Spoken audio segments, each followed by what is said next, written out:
우리 아까 인사했지만 다시 한번 서로에게 인사하겠습니다. 부활의 소망이 가득하시길 바랍니다. 부활의 기쁨이 가득하시길 바랍니다. 요즘 봄이 되니까 부활절 시즌이 되면 항상 하는 축제가 있어요. 그게 바로 벚꽃 축제지요. 해년마다 다시 피는 꽃을 보면서 저는 한번 부활을 생각해 보았어요. 분명히 겨울에는 이 벚나무가 죽은 것 같았어요. 그런데 올 겨울에도 어김없이 이 고목 같은 나무에서 꽃이 피더라고요. 어디서 새 생명을 얻어서 저렇게 꽃을 피울까? 너무 신기하지 않습니까? 하나님께서 봄이 되면 온 피조물에게 생명을 불어넣으시는 것 같아요. 그래서 그 생명의 공급하심에 따라서 다시 아름답게 이 세상에 피어오르는 것이죠. 그래서 봄을 맞이해서 또 부활절을 맞이해서 우리 카페에다가도 봄꽃이 화사한 현수막을 하나 걸었습니다.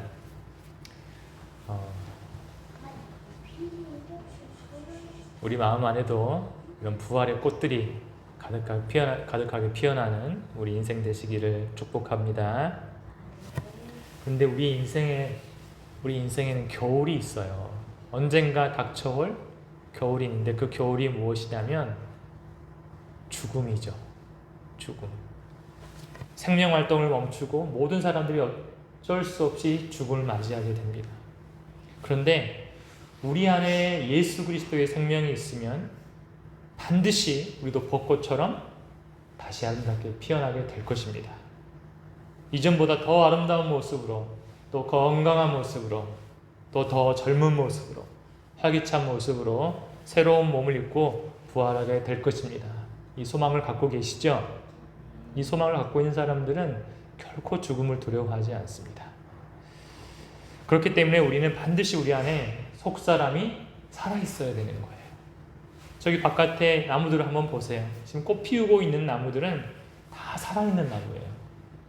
죽은 나무는 여전히 시체처럼 고목처럼 그대로 서 있어요.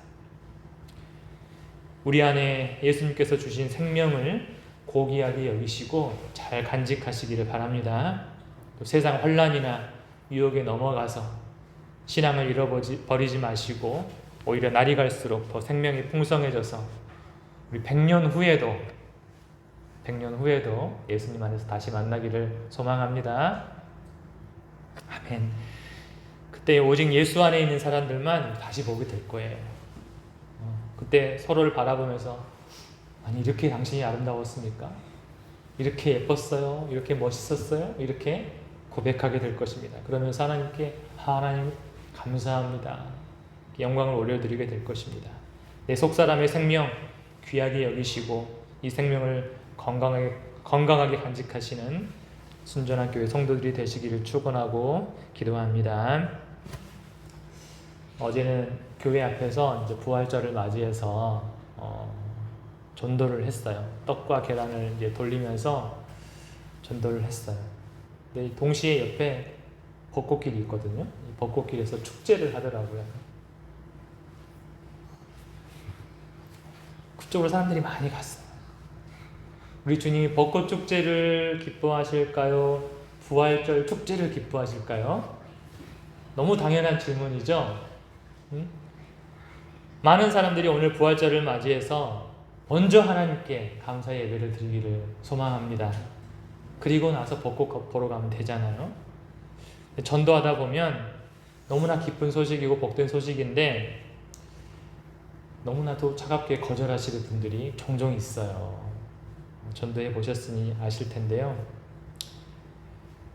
다행히 어제는 떡을 돌리고 계란을 돌리고 음료수를 돌렸더니 거의 대부분 기쁨으로 전도지도 함께 받아가셨습니다.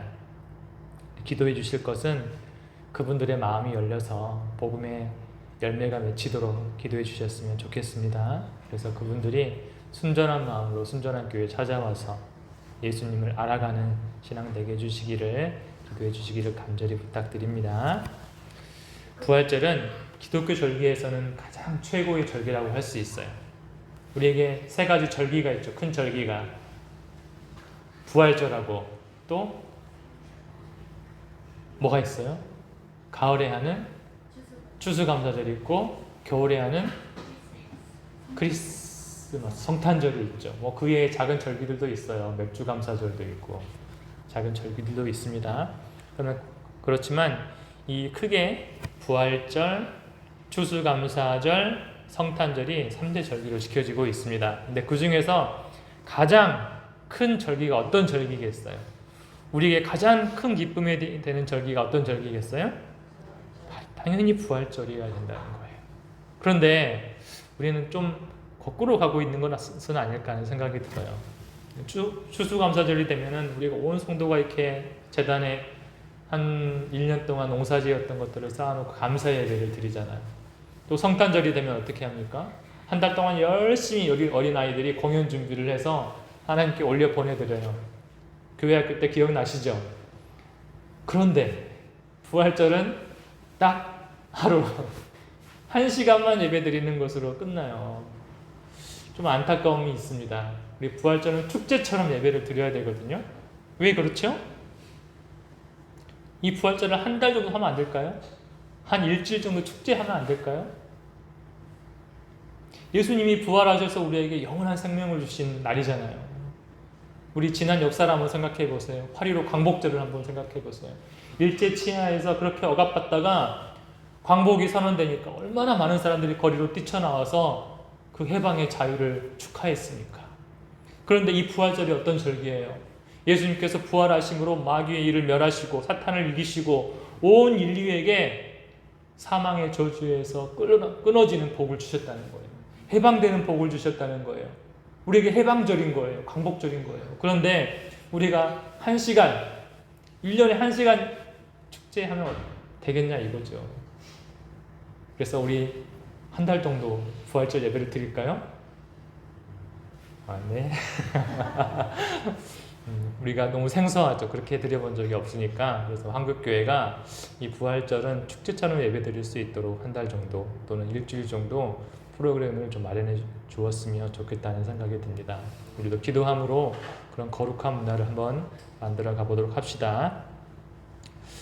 아직 준비는 되지 않았지만 우리가 부활을 꿈꾸면서 또 소망하면서 오늘 감사에 찬 마음으로 오늘 하루를 보내기를 소망합니다. 그렇다면 우리 생각해 한번 해봅시다. 이 부활절의 역사가 있는데 첫 번째 부활절은 어떤 모습이었을까요? 2000년 전에 예수님이 부활하신 날이 첫 번째 부활절이잖아요. 그 부활절의 모습은 어떤 모습이었을까? 사실 지금보다는 더 암담한 모습이었어요. 예수님이 제자들에게 자신이 고난당하시고 죽으시고 부활하실 것을 몇 차례 이야기하셨어요. 제자들에게 생전에. 그런데 제자들이 그 말씀을 이해를 잘 하지 못하는 거예요. 너무나 생소한 말씀이기 때문에. 그래서 예수님께서 죽으시고 이제 무덤에 들어가셨어요. 그랬더니 제자들이 다 낙심해 버린 거예요. 다 흩어진 거예요. 숨어 있어. 유대인들이 혹시라도 자기를 잡아갈까봐 숨어 있는 거예요. 예수님께서 이미 부활에 대해서 말씀을 하셨어요. 자신이 부활할 것이라고 말씀하셨는데 어느 누구도 기대에 찬 마음으로 주님을 기다리지 않았다는 거예요. 여러분, 우리가 믿는 예수님이 죽으셨습니까? 아니, 죽기만 하셨습니까? 그건 아니잖아요. 모진 고통 속에서 끝내 숨을 거두시고 다 흙으로 그 몸이 분해되어 버렸냐는 거예요. 만약에 예수님이 그렇게 이 땅에서 돌아가셨다면, 운명하셨다면 우리에겐 소망이 없을 것입니다.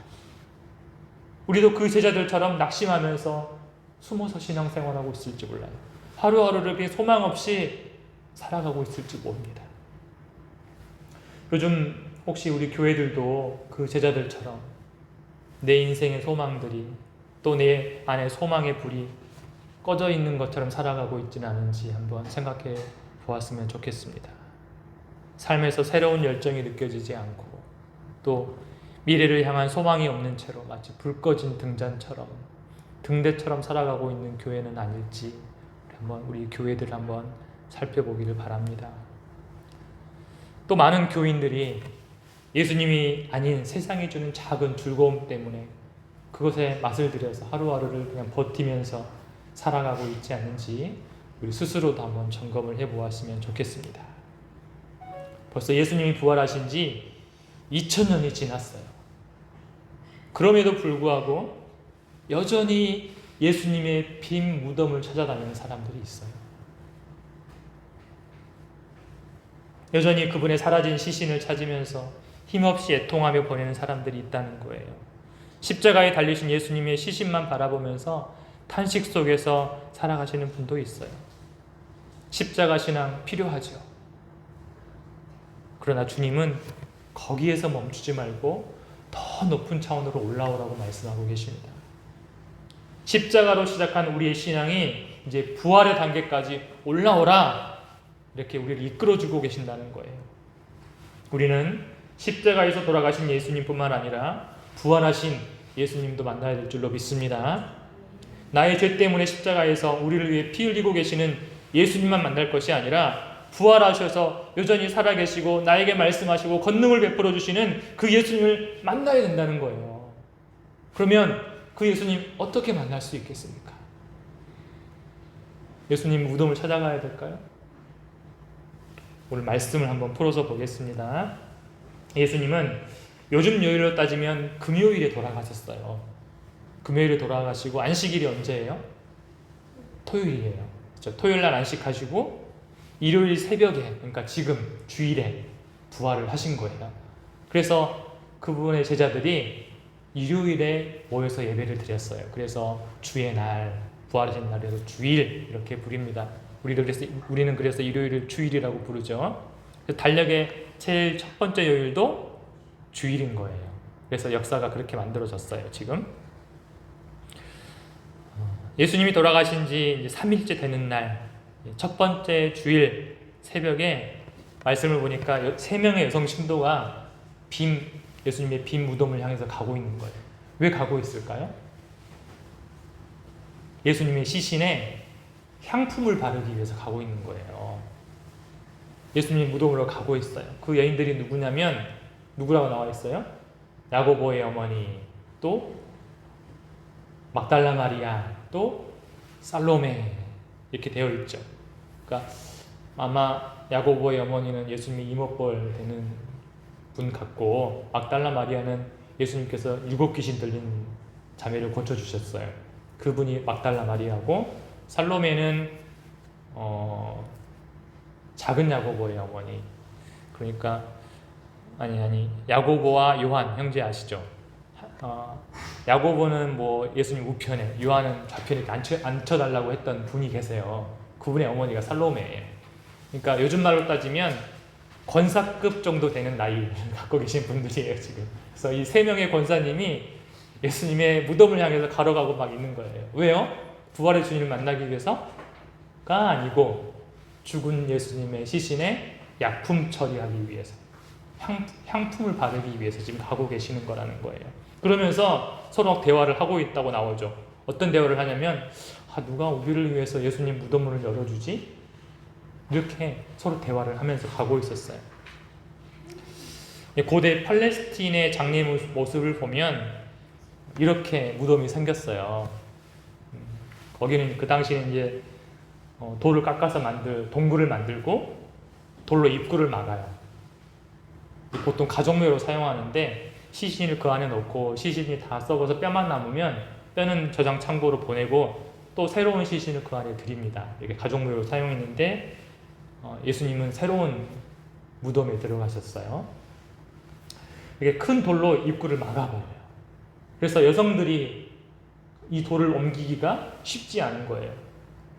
그런 걱정을 가지고 예수님 무덤에 딱 도착했는데 말씀을 보니까 갑자기 큰 지진이 일어났다고 해요. 그리고 주님의 천사가 하늘에서 내려와서 무덤을 무덤문을 열어주는 거예요. 상상이 가세요? 저는 상상해 봤더니 이 천사의 모습이 번개와 같다 그랬거든요. 그럼 플래시맨 아세요? 천둥의 신 토를 아세요? 그런 모습으로 왔을까? 그래서 으쌰하면서 또 이렇게 옮겼을까? 하는 생각도 해보았습니다. 근데 그 모습이 얼마나 공포스럽고 무서웠는지 이 예수님 무덤을 지키고 있었던 군인들이 있었어요. 그 사람들이 너무나 무서워서 죽은 시신 것 같았다고 성경에 기록되어 있어요. 너무 공포스러워서. 얼마만큼 놀래야 사람들이 죽은 사람처럼 될 수 있을까? 굉장히 위험 있는 모습으로 천사가 왔겠죠. 근데 감사하게도 이 천사는 예수님을 찾아온 이 세 명의 권사님, 이 세 명의 여인들에게 안심하라 라고 말을 시작합니다. 그리고 예수님께서 부활하셨음을 알려주고 빈 무덤을 확인시켜줘요. 이제 예수님 부활하셨으니까 이 빈 무덤에서 주님 찾지 말고 이제 어디 가서 만나야 될지를 알려줍니다. 우리 7절을 한번 함께 읽도록 하겠습니다. 또 빨리 가서 그의 제자들에게 이르되 그가 죽은 자 가운데서 살아나셨고 너희보다 먼저 갈릴리로 가시나니 거기서 너희가 배우리라 하라. 보라 내가 너희에게 일렀느니라 하거늘. 천사가 예수님의 부활 소식을 전해주고 예수님을 만날 수 있는 장소를 알려주죠. 그것을 제자들에게 전하라 라고 말합니다. 이 말을 들은 예수님의 그 여인들이 무섭기도 하지만 너무 기뻐가지고 이제 제자들 향해서 딱 달려가는 거예요. 그런데 가다가 또 누군가를 만나요. 이번에는 그분 앞에 납작 엎드려서 경배를 합니다. 누구였어요? 예수님. 평안하냐? 이렇게 물어보신 예수님. 우리도 아마 부활하신 예수님을 만나면 그렇게 반응할 수밖에 없을 것입니다. 그때 예수님께서 이 세 명의 여인에게 천사와 동일한 이야기를 하시죠. 10절 말씀 한번 읽겠습니다. 이에 예수께서 이르시되 무서워하지 말라. 갈릴리로 가라 하라. 거기서 나를 보리라 하시니라. 아멘. 자, 예수님께서 또 천사들이 제자들에게 어디서 만나자고 말씀하고 있습니까? 갈릴리. 갈릴리는 어떤 곳일까요? 갈릴리는 예수님과 제자들이 처음 만났던 곳이에요. 우리가 성경을 공부할 때 고대 이스라엘 지도를 알아두면 이해하기가 편합니다. 이 지도에 보면 유대라고 써 있는 지역이 보이시죠? 그곳이 이제 유대인들의 본거지라고 할 수 있는 곳이에요. 그곳에 예루살렘 성전도 있고 또 예수님이 태어나신 곳이 어디예요? 베들레헴도 있어요. 그리고 위로 올라가 보면 뭐가 있어요? 사마리아가 있죠. 사마리아. 그리고 이곳은 어떤 곳이냐면 예수님께서 정오의 우물 곁에서 수가성 여인을 만난 장면이 있어요. 성경에. 그 수가성 여인을 만났던 곳이 바로 사마리아입니다. 유대인들은 여기를 싫어해요. 삥 돌아서 가요. 사마리아인 만나면 삥 돌아서 갑니다. 혐오하거든요. 그 사람들은. 또 그 위에 뭐가 있어요?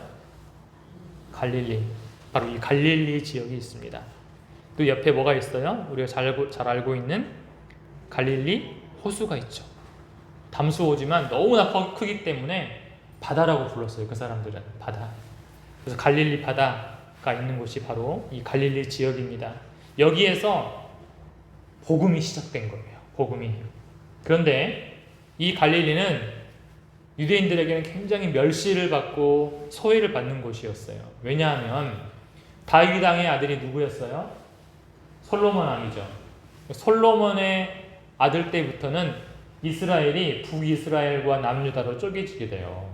분열이 되는 거예요. 그때 시대를 이제 분열왕국이라고 하는데 먼저 이 북이스라엘이 아수르 제국에 의해서 멸망당하게 됩니다. 근데 이 아수르는 굉장히 잔인한 나라예요. 그 나라가 한번 침공하게 되면 그 민족을 다 흩어버려요. 분해시켜버려요.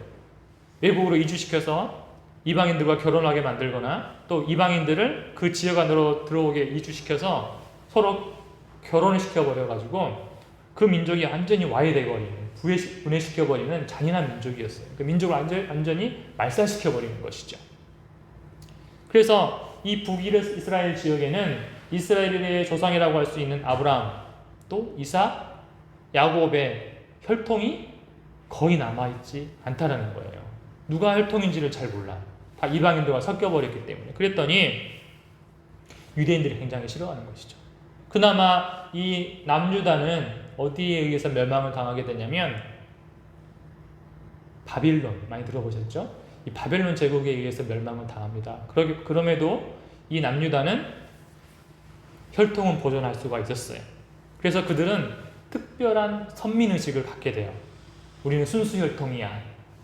이런 특별한 선민의식을 갖게 됩니다. 그래서 그 혈통을 중요시 여긴 남유대인들한테 이 북이스라엘은 항상 외면당하고 멸시당하고 소외를 당했던 거예요. 그게 바로 사마리아하고 갈릴리였던 것입니다. 그런데 감사하게도 예수님께서 저 갈릴리 지역에서 처음으로 복음 사역을 시작하세요. 왜 그러셨을까요? 왜?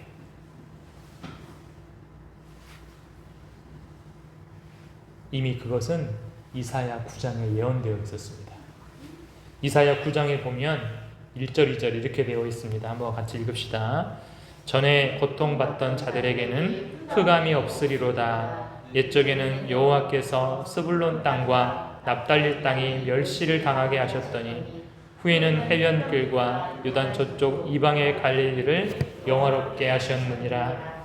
흑암에 행하던 백성이 큰 빛을 보고 사망의 그늘질 땅에 거주하던 자에게 빛이 비치도다. 아멘. 북이스라엘이 우상을 섬기다가 완전히 망해버렸지만 하나님께서 보시기에 가장 약하고 피폐해진 곳부터 회복의 사역을 시작하시는 거예요. 그래서 예수님께서 그 예언의 말씀을 따라서 또 하나님의 인도하심을 따라서 이 갈릴리 지역에서 이스라엘의 가장 변방이라고 할 수 있는 이 갈릴리 지역에서 복음을 전하기 시작하는 것이죠. 그래서 갈릴리 바다를 거니시면서 누구를 부르시죠? 어부 기억나세요? 베안야요 이렇게 외우시면 돼요. 베안야요. 베드로, 안드레, 야고보, 요한 어부였어요. 예수님이 부르시니까 이제 생업을 포기하고 예수님을 따라다니는 이 어부가 바로 베안야요, 베드로, 안드레, 야고보, 요한이었습니다. 또 갈릴리 사람이 있어요. 그 다음에 빌바, 베안야요, 빌바 이렇게 외우시면 돼요. 빌립보와 또 빌립과 또 바돌로메 이렇게 이 제자들이 갈릴리가 고향이었던 사람들입니다. 그래서 그분들과 함께 예수님께서 사역을 시작하는 거예요. 그랬더니 그분들에게는 이 갈릴리가 굉장히 추억이 많이 남는 공간이에요. 예수님과 첫사랑이 시작된 공간이죠. 그들의 고향이기도 하고요. 사람들에게 가장 천대받던 지역이 이제는 하나님의 관심이 있는, 하나님의 보호하심이 있는 지역이 된 거예요. 그래서 그곳에서 정말 많은 기적과 회복의 역사가 있었어요. 이 갈릴리 지역에서 일어났던 기적 기억나십니까? 예수님께서 수상보도라고 하죠. 바다 위를 막 걸어가시는 장면. 또 풍랑아 막 잠잠하라 하니까 바다가 잠잠해지기도 하고, 또 어떤 일이 있었냐면 오병이어기죠. 5,000명. 오병이어로 5,000명을 먹이셨던 기적도 바로 이 갈릴리에서 있었고, 또 군대 귀신 들렸던 거라사 광인을 고치셨던 그 지역도 바로 이 지역입니다. 얼마나 많은 추억이 있었겠어요. 이상한 일들 막 경험했잖아요. 예수님의 제자들이. 그 후에 제자들이 예수님과 함께 유대 땅으로 이제 내려오셔가지고 그곳에서 전도를 하게 되고 결국은 이 예루살렘에서 예수님께서 돌아가시게 됩니다. 그리고 거기에서 예수님의 제자들이 다 예수님 버리고 떠나가게 돼요.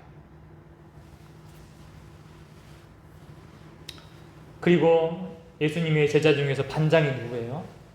수제자가 누구예요? 베드로입니다. 예수님의 제자 중에 반장이 베드로예요. 근데 이 베드로마저도 예수님을 3번이나 부인하고 좌절하게 돼요. 그렇게 다 숨어 있게 되는 거예요. 그래서 예수님이 돌아가신 지 3일째가 되었습니다. 그날이 무슨 날이죠? 예수님께서 부활하신다고 말씀하신 날이에요. 그런데 그 제자들 중에서 어느 누구도 그 말씀을 기억하지 못하고 믿지 못했어요. 아까 예수님을 따르던 그 3명의 권사님 기억하죠? 그분들조차도 부활하신 예수님을 기대하면서 간 것이 아니라 죽은 예수님을 만나러 가고 있는 거예요. 지금 시신의 약품을 바르기 위해서 무덤으로 가고 있는 거예요. 이렇게 첫 번째 부활절이 이렇게 암울하고 절망적이었던 거예요. 그렇게 절망이 가득하고 슬픔이 가득한 그때에 부활하신 예수님께서 제자들에게 어디에서 만나자고 한다고요? 갈릴리에서 만나자. 내가 먼저 가서 기다릴 테니까 갈릴리에서 만나자라고 말씀하시는 거예요. 예수님은 그렇게 제자들을 처음 만났던 장소, 추억이 가득한 장소, 또 복음이 시작된 곳에서 다시 만나자고 전가를 보냅니다. 그리고 그 갈릴리에서 제자들과 극적인 상봉이 이루어집니다. 기억나시나요? 예수님께서 바닷가에서 제자들을 위해서 떡과 고기를 굽고 있었어요. 그래서 와서 조반을 먹으라. 같이 먹어 얘들아. 밥도 차려주셨어요. 그렇게 거기서 자신을 떠나서 낙심해 있던 제자들을 예수님께서 회복을 시켜주십니다. 다시 힘을 실어주시고 비전을 주시는 거예요. 특별히 자신을 3번이나 부인했던 이 베드로를 회복시켜 주시는데 3번 물어보세요. 너 나 사랑해? 이렇게 3번 물어보십니다. 그랬더니 베드로가 사랑한다고 3번을 고백하게 되죠. 3번 부인했던 베드로가 3번 사랑한다고 고백하면서 베드로의 가슴이 회복이 되는 것입니다. 예수님을 향한 미안함과 불편하고 억눌렸던 마음들이 당연히 해소가 되었겠지요. 이렇게 예수님은 첫사랑의 자리에서 제자들을 만나주시고 회복시켜 주십니다. 여러분 아까 처음에 질문 기억하시죠? 부활의 주님을 만나기 위해서 우리가 어디로 가야 된다고요? 우리도 갈릴리로 가야 되나요? 비행기 타고? 지금 전쟁 중이잖아요. 우리 갈릴리 가야 되나요? 그 말이 아니죠. 부활의 주님은 우리의 첫사랑의 자리에서 기다리신다는 거예요. 너와 나의 추억 있던 곳 있잖아. 거기서 만나자. 지금 우리에게 말씀하고 계신다는 거예요. 그곳에 내가 먼저 가서 기다리고 있을게. 거기서 만나자. 부활의 주님이 지금 그렇게 기다리고 계십니다. 신앙이 무너지고 또 알 수 없는 어두운 마음 가운데 괴로움 가운데 보낼 때 우리에게 속사람의 부활절이 찾아와야 된다는 거예요. 우리는 부활의 주님을 만나야 됩니다. 부활의 주님이시기 때문에 우리의 속사람을 다시 부활시켜 주실 것입니다. 다시 힘을 주시고 비전을 주실 것입니다. 그렇기 때문에 항상 우리가 기억해야 될 자리는 예수님과의 첫사랑의 자리예요. 그 자리를 기억해야 돼요. 항상 그곳에 누가 계셔요? 부활의 주님이 계신다는 거예요. 이 자리를 만들어야 된다는 거예요. 아직 안 만드셨으면 지금 만들어야 돼요. 저는 고3 때 이 자리를 만들었어요. 야간 자율학습이 끝난 11시 반에 방에 십자가 걸어놓고 그 아래서 예수님을 만났어요. 20대 때는 밤 9시에 자취방에서 만났어요. 또 30대 때는 새벽 기도가 다 끝난 자리에 예배당 한켠에서 혼자 예수님을 만났습니다. 그리고 지금은 이 강단 앞에 조그만 공간에서 이 부활하신 주님을 만나고 있어요. 정말 그 자리에서 이 갈릴리에서 영적 갈릴리에서 기도하면서 많은 것을 경험했어요. 기도가 응답이 되고 또 각종 은사들을 경험하고 무엇보다도 가슴 떨리게 이렇게 예수님을 만났던 것 같아요. 세상에서 경험할 수 없었던 평안을 경험하게 되고 또는 두려움 속에서도 하나님을 만나기도 했습니다. 이런 갈릴리, 영적 갈릴리를 기억하시기를 바랍니다. 주님은 우리의 갈릴리를 잊지 않고 계십니다. 그리고 그 갈릴리에서 기다리고 계신다는 거예요. 내가 회복되어야 될 자리가 어디라고요? 첫사랑의 자리, 주님과의 첫사랑의 자리입니다. 우리가 그 영적 갈릴리로 나아가시기를 소망합니다. 오늘 저녁부터는 이곳에서 기도회가 시작돼요. 이 기도회를 갈릴리 기도회라고 할까요? 그러면? 이 기도회를 통해서 우리가 은혜 받기를 소망해요. 부활의 주님 만나기를 소망합니다. 주일 예배는 우리가 말씀을 주로 듣잖아요. 말씀을 받는 예배라면 기도회는 나의 찬양을 올려드리고 나의 마음을 올려드리고 기도를 올려드리는 내가 드리는 예배의 자리라고 생각하시면 되겠어요. 목적은 부활의 주님을 만나는 것, 그분과 친밀해지는 것입니다. 오늘 저녁 시간이 우리 주님의 제자들에게 부활의 주님을 만나는 갈릴리가 될 것입니다. 우리의 영혼이 회복되고 또 주님과 사랑이 깊어지고 주님과 놀라운 추억이 만들어지는 거룩한 갈릴리가 될 것입니다. 오늘뿐만 아니라 우리 성도님들이 매일 성경을 통해서 만나는 그 시간, 또 읽는 기도를 통해서 기도하는 그 시간이 갈릴리인 것이죠. 그 갈릴리에서 머지않아서 성령의 능력도 경험하게 될 줄로 믿습니다. 이 갈릴리를 포기하지 마세요. 첫사랑의 자리를 포기하지 마시기 바랍니다. 그곳에 누가 기다리고 계신다고요? 나의 첫사랑, 예수 나의 첫사랑이 되시네. 그분이 기다리고 계십니다. 그 자리를 사수하시기를 바랍니다.